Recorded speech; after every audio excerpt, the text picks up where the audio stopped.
It's your girl T here, back with a Tuesday tea time video. I know y'all are having a beautiful, blessed day because we're tea timers. It's absolutely what we do. Our affirmation of the day is, why is the 3D so rigged in my favor? Why is the 3D so rigged in my favor? We're tea timers, so the 3D is absolutely rigged in our favor. Only beautiful things are coming for us.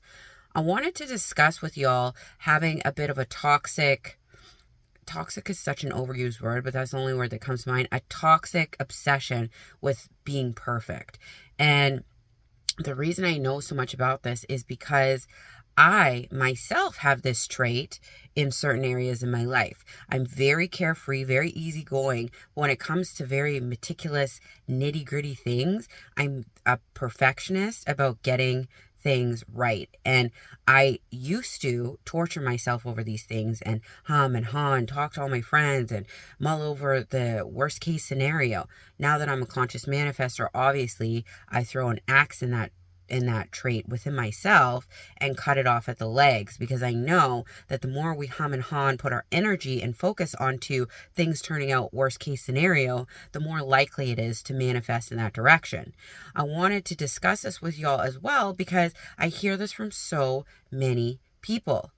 Oh, my life is not the way that I pictured it to be. If I would have just changed these couple things, my life would have been different. If I would have just changed this, my life could look this way. As women, we're fed from young these princess stories, these happily ever afters, these fairy tale ideologies of what our life should look like. We should look a certain way. We should be married to a certain person. We should have X number of kids. We should be a dynamo in the kitchen. We should be a dynamo in the bedroom. There's all these false narratives fed to us to make us think that if our life doesn't match this narrative, that we've done something wrong. And I'm not saying you can't have your fairy tale happily ever after. That's 100% something that we can strive for and is attainable. As we can see all over YouTube, people get their happily ever afters. It's just that our happily ever afters now might look different than they did before, and they might have some room to allow growth, learning. Things that are perceived as mistakes might just be growth avenues for us. We have to start giving ourselves grace for not adhering to some fake made up narrative of where we should be at, how our manifestation should look, how our life should look, because it's not where we want it to be at the moment. Every moment in our reality is always working out in our favor, is always going in a correct direction because we say it is. How do you know that the things that you did from your previous experiences weren't leading you to this moment where you are now a master conscious manifester, and you know that you can shift your life into the direction you want, and it can look the way you want now? Maybe when you were 19 and 20, this information was available to you, but you weren't ready for it, and you would have made terrible conscious manifestation mistakes,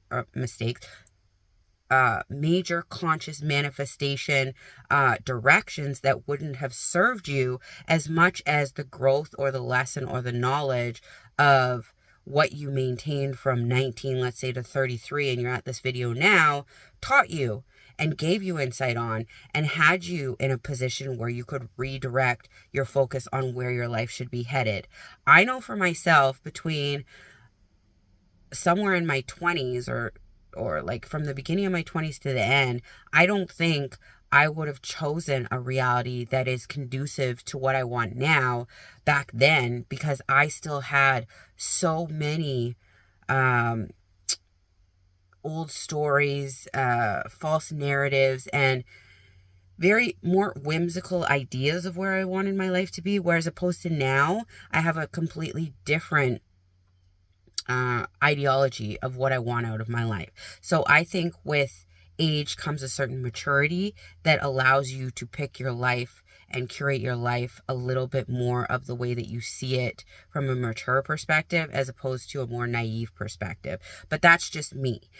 There are a lot of very mature 20-year-olds, so don't take that for anything. Like, it is what it is. Y'all have your own lives where you can curate it at any point. I'm just saying, for my own life, I think I had a little bit of growing up to do and a little bit of learning to do before I could curate my life the way that I really wanted it, which is right now.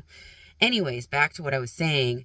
This idea of us having to be perfect, and when we're manifesting, if we see a narrative that kind of goes in a direction that doesn't look like it's ending up the way that we want it to, we're like torturing ourselves over it instead of reminding ourselves that the 3D or the tangible reality, as we've been taught, it can look wonky from time to time. It can go in different directions that we think are not working out in our favor, and it can swing back and actually be working out in our favor. If we're creating moment to moment and things are rolling over moment to moment, how do we know that even if it looks wonky right now, it's not going to work out best case scenario for us? This is why it's so important to do your mental diets. What do I mean by that? You're affirming for what it is that you want. You're affirming for who you are wanting to become or to be now, and looking at from day to day when you're going through your reality where you feel emotional turmoil. Like if somebody says something to you and it really upsets you, or you have like a lot of stuff going on internally from that comment, why is it triggering you? Why did what this person say hurt your feelings so much? Why is it spiraling you out on an emotional roadmap? Figure it out. Figure out where that came from. Maybe when you were younger, somebody said something to you and you formed a belief off of that. And this is just pinching that nerve in your body where it's reminding you of that feeling from back then, and that's what you're actually responding through. Recreating ourselves involves a little bit of taking stock in what we observe about our behavior. If you know that you bounce from relationship to relationship because of specific things that people do, it's not the people doing them to you, it's how you're perceiving them to behave around you and what that does for you internally, and you're responding out of that state of being, whether it's not worthy, not good enough, etc. We need to keep going on our mental diet. A lot of times I'll hear, oh, I've tried affirming and it didn't work for me. Well, it's not true, because you affirm all throughout the day, whether you're conscious of it or not. Just the stories we have in our minds playing over and over is affirming. The chatter, the mental chatter that we have within ourselves, where we envision people saying things to us in response to something we did, or in response to a situation we had, or we form narratives based on what we think people are thinking. Like certain people aren't showing up for us, and we automatically put a narrative that they hate us, they don't like us, they don't appreciate us, they don't want to be around us, things of that nature. When we assign those narratives to people and their behavior, it's based out of our perspective. So if we feel that we're not good enough, we're not worthy enough, we're not deserving enough, we don't have the things that we want right now, everybody else can have them except for us, we're not the right place in our lives, we made too many mistakes, we can never be forgiven, we have to deal with life the way it is because that's our punishment, all those kinds of things are not serving us and are not going to propel us into our new story or our new way of being. Because the more we recite these ideologies, which are false, and the more that we think that we're being judged based on past things, and we're being tortured based on past mistakes, this is us torturing ourselves, because we are feeding that to our subconscious over and over and over, and our subconscious, scientifically proven, doesn't decipher what's true and what's not. It just takes what you give it and says, okay, that's what you're focused on? I'll show you more of that. I'll show you more people that you can view as hating you. I'll show you more situations that look unfair for you, so that you can start seeing through your reticular activation system, this is true. And then you can torture yourself some more. What we're trying to do is the opposite. Reprogram our mind.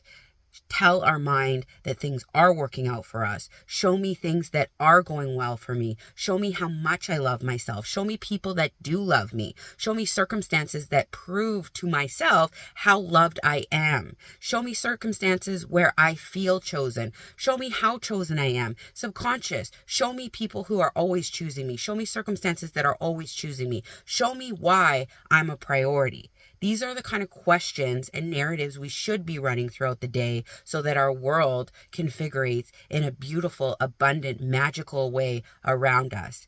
This isn't a hope or a dream, folks. It is scientifically backed. What we focus on, what we keep reminding ourselves of and repeating over and over will come true. So when you are going throughout the day, watch what you're saying to yourself, what you're talking about, what narratives you're assigning to certain stories, because that will create tomorrow. And then when you see that create tomorrow, if it's of the negative connotation, it came from you.